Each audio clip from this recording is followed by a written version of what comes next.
Hello, let's read the question first. One question says that demonstrate that Maxwell equation del cross equal to minus dp by dt and del dot b equal to 0 are compatible. That is, first one does not contradict the second one. तो student सबसे पहले आपको समझना होगा की concept का use हो रहा है. सो की concept is Maxwell laws. Maxwell laws देखो बच्चों, मैक्सवेल ने बच्चों इलेक्ट्रोमैग्नेटिज्म को समझने के लिए कुछ लॉज दिए थे, उसको हम मैक्सवेल लॉज कहते हैं. जो आपका पहला लॉ था, ठीक है, वो del dot E equal to क्या था, रो बाई एप्सिलॉन नॉट था. Del dot B equal to 0 था. Del cross E equal to minus d B by d t तीसरा.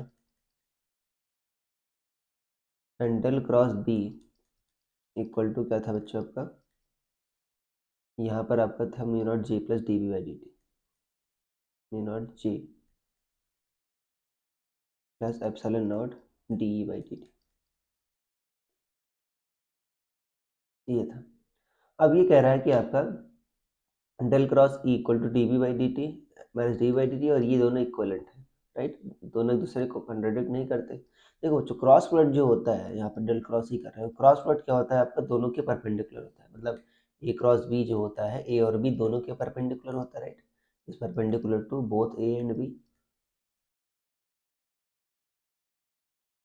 तो यहाँ पर डेल क्रॉस ई बच्चों क्या होगा आपका, दोनों के परपेंडिकुलर होगा, डेल और ई दोनों के. तो अगर मैं दोनों तरफ डाइवर्जेंस ले लूँ, फॉर एग्जाम्पल यहाँ पर वेक्टर साइन है, तो डेल क्रॉस ई क्या है आपका,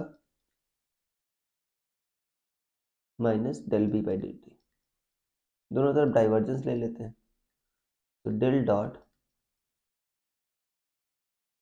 डेल क्रॉस ई ये क्या होगा, minus del upon del t del dot B, ये होगा. ठीक है. तो del del cross E, del और ई दोनों के परपेंडिकुलर थे, डॉट प्रोडक्ट क्या होगा बच्चों, जीरो. तो इधर तो जीरो आएगा, इधर क्या आएगा, minus del by del t del dot B. तो देखो बच्चों, इसका मतलब क्या हुआ कि या तो ठीक है, डेल डॉट बी क्या हुआ आपका, जीरो हुआ, राइट. इसका मतलब ये हुआ डेल डॉट बी क्या हुआ, जीरो. तो ये बच्चों देखो, आपके इस लॉ से थर्ड वाले से सेकंड वाला आ गया, इसका मतलब दोनों एक दूसरे को कॉन्ट्रडिक्ट नहीं करते हैं, तो ये प्रूफ हो गया, राइट. प्रूफ. ठीक है. So I hope you understood it well. Best of luck.